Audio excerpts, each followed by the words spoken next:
Bener-bener sampai nggak bisa pulang tuh bener-bener sama penjara itu jam 4:30 saya mau pulang aja keluar dari kali udah ngesot Pak, sampai saya jalan ke atas Wah itu ada yang ada maling apa itu, orang pada ngomong itu maling, mana saya bukan maling, itu masih kecil Pak, bukan maling bukan apa, tapi saya dulu maling. Kesaksian sepupu Saka Tatal di sidang peninjauan kembali Saka Tatal hari ini berurai air mata karena apa yang disampaikan itu menyentuh hati para hakim, pengacara maupun pengunjung sidang PK Tatal. Netizen makin kesal tampaknya sama Ibtu Rudiana atas kesaksian sepupu Saka Tatal di sidang PK Saka Tatal hari ini. Dan komenannya memang luar biasa ditujukan untuk Ibtu Rudiana. Apakah dengan kesaksian sepupu Saka Tatal ini Ibtu Rudiana semakin panik, semakin ketar-ketir? We will see. Yuk kita dengarkan dulu kesaksian yang penuh haru dari sepupu Saka Tatal yang saat ditangkap itu disiksa, guys. Cek itu. Yang nangkap siapa? Masih Pak Rudiana Pak. Pak Rudiana langsung? Pak Rudiana sama rekan-rekannya Pak. Berapa orang Pak Rudiana nangkap kamu? Ada orang 3. Naik apa ditangkapnya waktu itu? Naik mobil. Terus kendaraan kamu dibawa kemana? Motornya disimpan dulu di situ. Iya, karena ini saya ingatkan kembali ya, penangkapan itu tanggal 31. Jam berapa kira-kira penangkapan? 5:30 Pak. 5:30 sore? Iya. Masih kelihatan wajah? Masih kelihatan Pak. Waktu itu Rudiana pakaian baju apa? Pakai baju kemeja. Kemeja? Iya. Kamu tahu siapa itu Rudiana waktu itu? Nggak tahu. Setahunya itu Rudiana dari mana? Udah 2 minggu kejadian itu Pak. Lihat HP dan TV gitu. Apa yang dikatakan Rudiana ketika menangkap kamu? Apa dia menunjukkan surat perintah penyelidikan kah, penangkapan kah, atau apa? Nggak ada Pak. Jadi ditangkap gitu aja? Ya langsung ditangkap aja. Ada pernyataan dugaan kamu membunuh, kamu mencuri atau memperkosa atau apa kalimatnya? Nggak ada Pak. Hanya ditangkap? Iya, hanya ditangkap aja. Sejak kapan saudara tahu bahwa kalian ditangkap dengan dasar alasan apa? Sejak kapan tahunya bahwa dituduh? Kurang tahu sih, tahu-tahunya langsung ditangkapin aja semua tuh Pak. Langsung ditangkap semua, nyampe di mobil udah dipukulin ya, udah dipukulin, kita nyampe udah di Polsek 851 itu, saya turun dari gerbang 851 itu, turun itu udah suruh jalan bebek. Banyak polisi pada yang baris di situ, pada baris ngadang kita yang 8 itu, ada yang ditendang, ada yang dipukul, ada yang diinjek. Ya dilakukan udah kayak binatang lah Pak, kita tuh pada kerjaan Pak. Berapa orang yang dipukul pada malam hari itu? Semuanya Pak. Itu jam berapa waktu pemukulan? Jam 5:30 tuh masih udah sampai situ, dan 5:30 tuh udah dipukulin tuh Pak, sampai malam, sampai jam 12 malam masih dipukul. Bagaimana bisa dipraktekkan cara memukulnya? Ya banyak sih Pak, ya prakteknya mah ada yang diindek, ada yang dibasem, bukan tuh Pak, ada yang mata dibasem, semuanya juga dibasem. Jadi mata kan nggak kelihatan Pak, tuh mukul polisi ganti sip semua mukul. Pada saat polisi memukul itu, ucapan apa yang disampaikan polisi sehingga Suruh ngaku Pak. contohnya? Ya suruh ngaku aja, ngaku. Ya kayaknya nggak tahu ya Pak, ya nggak tahu apa-apa ya, bilang aja terus nggak tahu. Terus sampai sore. Jadi berapa lama kamu mengalami penyekapan, penyanderaan? Sore ketemu sore Pak. 24 jam? Iya. Kenapa kamu dilepas sama polisi? Saya dari sore sampai sore lagi saya nggak tahu, bilang aja nggak tahu Pak. Siapa yang nyuruh bilang tidak tahu? Ya sayanya Pak, sama kakak saya juga. Maaf, dari ketujuh terpidana tersebut ada keluarga saudara? Kakak saya Pak. Siapa namanya? Eka Sandi. Oh itu kakak kandung? Iya kakak saya itu Pak. Katanya saya dengar tukar kepala, katanya harusnya kamu dia mengorbankan dirinya untuk... Iya. Semenjak itu pagi di dalam itu udah Pak, itu nggak tahu, dia itu masih kecil.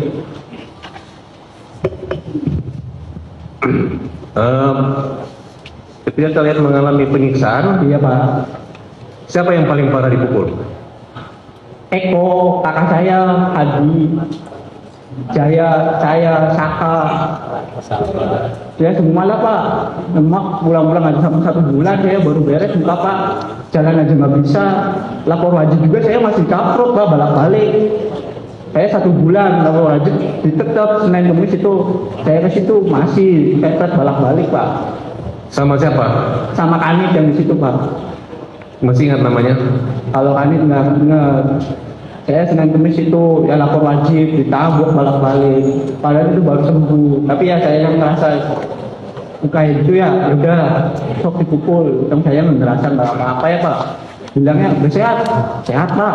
Ya langsung tabuk balik-balik Senin Kemis. Kamu pernah melihat Saka Tatal waktu dipukul? Iya, Di berapa kali Saka Tatal mengalami penyiksaan? banyak, sama banyak. Apa yang disampaikan? Dampak dari pemukulan itu harus mengakui atau apa? Harus mengakui Pak.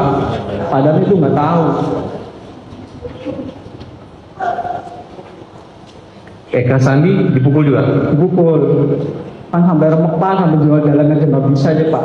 Sampai mau masuk ke penjara aja kan sampai pada ngesot Pak itu tuh. Udah darah semua Pak, udah nggak pada gimana ya, pada nggak kuat lah. Kayak udah binatang hutan tuh, saya itu udah nyampe sana tuh Pak. Udah mau nyampe penjara aja saya udah dipukulin sama gembok, baru mau masuk tuh. Habis pukulin gembok saya diminum air kencing. 1 gelas gede, semuanya harus minum. Habis minum air kencing itu ada polisi yang bawa sendal heger, semua ditabokin. Ya akhirnya sampai remek banget. Ada ancaman kekerasan atau akan dibunuh atau? Ada, masih mending ditembak mati semua aja daripada kamu pada hidup. Ada polisi yang ngomong kayak gitu. Siapa yang paling jahat? Ya itu namanya saya orang 2 itu Pak. Namanya Aris Papua sama Gugun. Aris Papua sama Gugun itu paling kejam, itu yang membalsem saya, itu yang ngeduh saya Pak. Itu orangnya. Rudiana? Akhirnya saya tuh masuk penjara itu sampai kayak di neraka Pak. Saya udah ngerasain kayak di neraka 1. Bener-bener sampai nggak bisa pulang tuh, bener-bener sama penjara itu jam 4:30. Saya mau pulang aja, keluar dari kali udah ngesot Pak. Sampai saya jalan ke atas Aqua itu ada yang ada maling apa itu, orang pada ngomong itu maling. Padahal saya bukan maling, itu masih kecil Pak. Bukan maling, bukan apa, tapi saya dulu maling. Akhirnya 1 bulan saya baru bisa jalan, bisa makan Pak. Semuanya Pak, ngalami semua. Apalagi yang di dalam, saya nggak ada fotonya, yang di dalam aja ada fotonya. Dibilangnya hoax, saya yang ngerasain sendiri, sakit Pak. Dulu saya emang ya Pak, bukan orang muda. Tadi ya udah tahu, bilang apa. Ya dulu.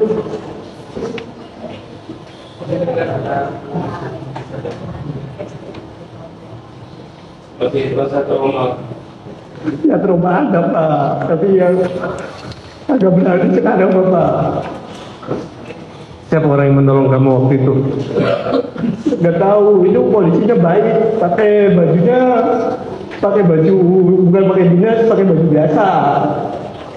Akhirnya itu sore itu saya tuh dikeluarin.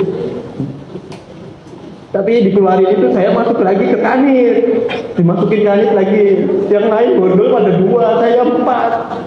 Lagi 2 bordol tuh Pak. Namanya kan sama si Uci Tato. Uci Tato kan Rivaldi, sayanya Renaldi. Saya yang paling berat di sana Pak, pelaku pertama. Dibikin kayak gitu. Siapa yang membuat pukulan itu terhenti? Harus Papua sama Gugun Pak. Sama saya sakit itu dipukul sama orang 2 itu Pak. Apa yang dipikiran kamu waktu dipukul itu? Masih menikmati daripada saya dipukul Pak. Sampai saya pulang aja ditembak 3 kali. Saya suruh lari, saya gak lari Pak. Saya di depan situ gak lari. Sampai pulang benjut Pak. Gebok aja sama aduh. Saya ngerasa apa ya Allah, gak ada keadilan.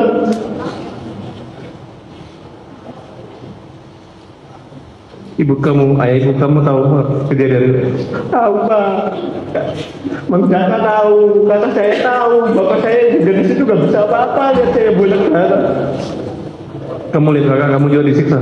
Disiksa Pak, semua disiksa. Nama dan rambut juga dibakar Pak. Apa upaya kamu untuk membantu mereka lepas dari masalah itu? Ya, maunya yang semua itu pulang Pak. Itu orang nggak tahu-tahu. Orang macam yang buat tumbal, orang baik itu semuanya Pak. Bukan orang yang kata orang mah pembunuh lah, apalah. Tapi saya tahu itu orang baik semua Pak. Kamu percaya kata bahwa dia disiksa dikasih minum air kencing? Iya saya juga di situ Pak. Saya di situ nama disiksa Pak. Minum air kencing? Saya minum 1 gelas, kakak 1 gelas, semuanya 1 gelas Pak. Semuanya 1 gelas. Kau masih ingat siapa orang yang melakukan itu? Ya kalau dibawa ke situ saya ingat. Tapi kalau Ciki mah nggak ingat namanya juga tepat. Tapi saya semuanya masih hafal Pak, kepalanya mukanya. Masih ingat saya Pak. Ada yang ngancam kamu akan dibunuh? Ada pas lagi sidang bulan tahun berapa itu saya dipanggil sini sekali Pak. Dia dari luar dia bilang ngomong kalau ngomong yang nggak jelas saya tembak mati. Tapi saya mending dia tembak mati. Saya ngomong sejujurnya di sini Pak. Tapi akhirnya si polisi itu nggak ada di luar. Kamu yakin kakak kamu nggak bersalah? Yakin Pak. Kamu yakin Sakatatal nggak bersalah? Yakin Pak. Kamu sehat sekarang? Sehat Pak. Kamu bekerja? Kerja Pak. Kerja di mana? Di bengkel. Punya keluarga? Punya Pak. Punya anak? Punya 1 di bawah. Masih sering ketemu kakaknya di Pas lagi penjara? saya ke Sambi masih ketemu, tapi sekarang di Bandung enggak. Kamu senang ingin berjuang buat Seneng Pak. Seneng. Kita berdoa ya, semoga ada keadilan di Ya. mahkamah. Pak. Demikian, makasih majelis. Nah, gimana menurut kalian Sobat Hendis kesaksian dari sepupu Sakatatal di sidang PK Sakatatal kali ini? Jujur miris banget ya, nggak kuat nahan air mata, ingin rasanya, aduh, sedih banget, jujur, aduh, nggak kebayang ya guys ya. Netizen makin geram tampaknya dengar kesaksian Sakatatal ini.